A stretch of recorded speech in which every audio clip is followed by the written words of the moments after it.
ওয়ালাইকুম আসসালাম।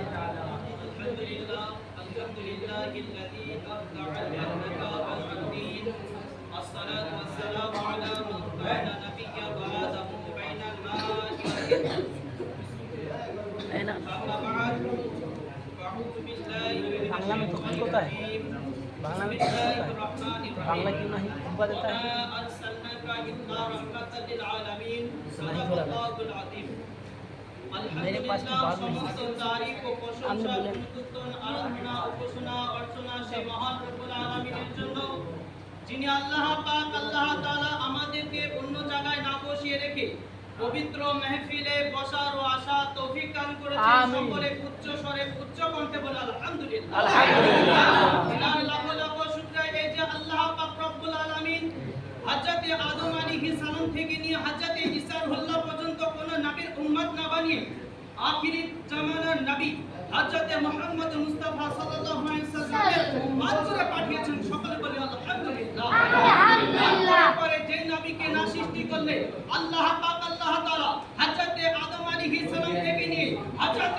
ঈসা রুহুল্লাহ পর্যন্ত কোন নবীকে সৃষ্টি করতেন না। এমনকি আল্লাহ পাক রব্বুল আলামিন হাদিসের কুদসির মধ্যে জানিয়ে দিয়েছেন যে আমার হাবিব আপনাকে যদি না সৃষ্টি করতাম আমি যে আল্লাহ এ আল্লাহ তবাকাশ করতাম না।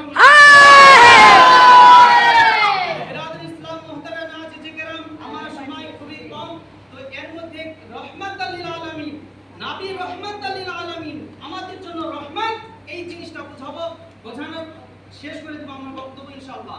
তো বিরাদর ইসলাম মুহতারাম আজিজ کرام আমি এমন একটি কিতাব থেকে একটি আয়াত পেশ করেছি যেই কিতাবটি হলো কোন মুফাক্কিরের কিতাব লেখা নয়, কোন মুহাদ্দিসের লেখা নয়, কোন মুফতির লেখা নয়, কোন মুফাসসিরের লেখা নয়, কোন মুলবির লেখা নয়, কোন মুল্লার লেখা নয়, কোন মুনসির লেখা নয়, স্বয়ং আল্লাহ পাক আল্লাহ তাআলা লেখা বলছেন।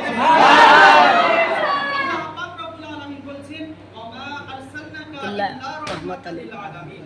হে আমার হাবিব আপনাকে পাঠাইতাম না, যদিও বা পাঠিয়েছি তোর জাহানের রহমত স্বরূপ করুন। সুবহানাল্লাহ। সুবহানাল্লাহ। বোঝা যাচ্ছে রহমত ও জাহানের রহমত বলতে কি বোঝায়?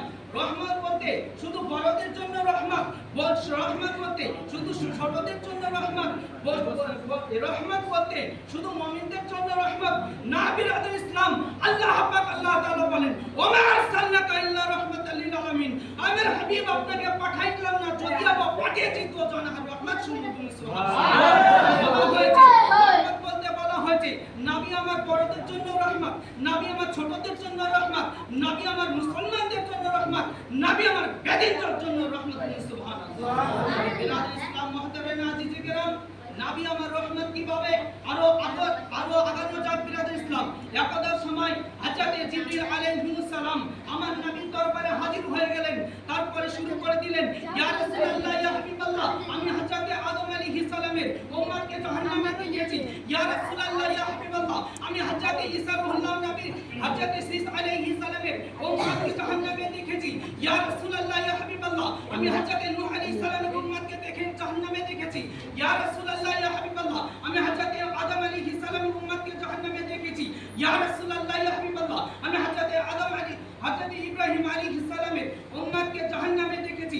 এই করতে করতে হযরত আদম আলাইহিস সালাম থেকে নিয়ে হযরত ঈসা রুহুল্লাহ পর্যন্ত সমস্ত নবীর উম্মতের খবর যখন বলে দিলেন, তারপরে আমার নবী দয়ার নবী মুস্তাফা সাল্লাল্লাহু আলাইহি ওয়াসাল্লামের বাড়ি যখন চলে আসলো হযরত জিবরিল আলাইহিস সালাম চুপ হয়ে গেলেন।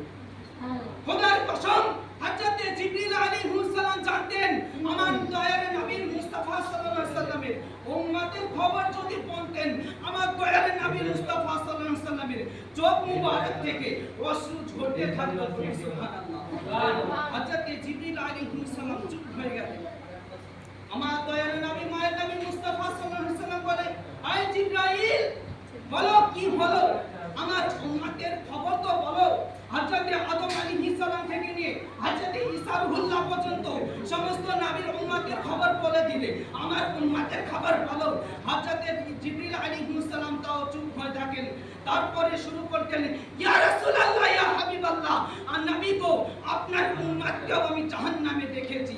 বিরাদর ইসলাম যখনই আমার দয়ার নবী মুস্তাফা সাল্লাল্লাহু আলাইহি ওয়াসাল্লাম এই যখনই আমার নবীর উম্মতের খবর যখনই বলে দিলেন, আমার নবী দয়ার নবী মুস্তাফা সাল্লাল্লাহু আলাইহি সাল্লামের চোখ মুবারক থেকে অশ্রু ঝরতে থাকলো। এমত অবস্থায় এক সময় যখন হযরত সমস্ত সাহাবাগণ মসজিদে নামাজ পড়ার জন্য আসেন, তো আমার নবী রাহমাতুল লিল আলামিনকে খুঁজে পান নাই। আর আমার নবী রাহমাতুল লিল আলামিনকে সবাই খুঁজতে লাগলেন। কেউ গেলেন মক্কার সারি জামিনে, কেউ গেলেন মক্কার মদিনার গলিতে, কেউ গেলেন নামাজারে। কোন সমস্ত জায়গায় যখন খুঁজে পেলেন না, দয়ার নবী মায়ার নবী মুস্তাফা সাল্লাল্লাহু আলাইহি ওয়াসাল্লামকে দেখার জন্য সাহাবীদের কেমন মুহাব্বত ও ইশকে মুহাব্বত ছিল বিরাদুল ইসলাম।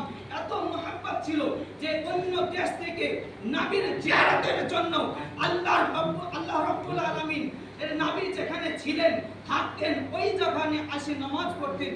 তো কিছু সাহাবা বলছে, আমরা অমুক গ্রাম থেকে আমরা একদিকে আল্লাহর ইবাদত করব বলে এসেছি, আরেকদিকে আমার নূরের চেহারা হুজুর সাল্লাল্লাহু আলাইহি ওয়াসাল্লামের চেহারা মুবারকের জিয়ারত করব বলে এসেছি।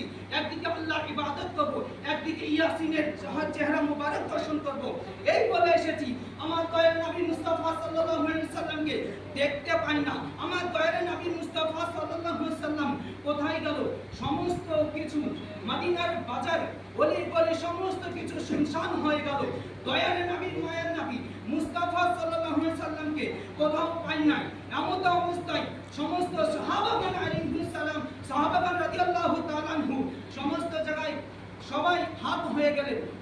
হয়ে যাওয়ার পরে দয়ার নবী মায়ের নবী মুস্তাফা সাল্লাল্লাহু আলাইহি ওয়াসাল্লামকে খোঁজার জন্য কিছু সাহাবা চলে গেলেন জঙ্গলের দিকে। যেতে যেতে দেখেন একজন রাখাল বুঝি তো আমরা, বুঝি আমরা কিনা, ওই একজন রাখাল দেখছে ছাগল চড়াচ্ছে, তো বসে আছে। ওই রাখালকে বলছে, এই রাখাল, তুমি কি একজন নূরানি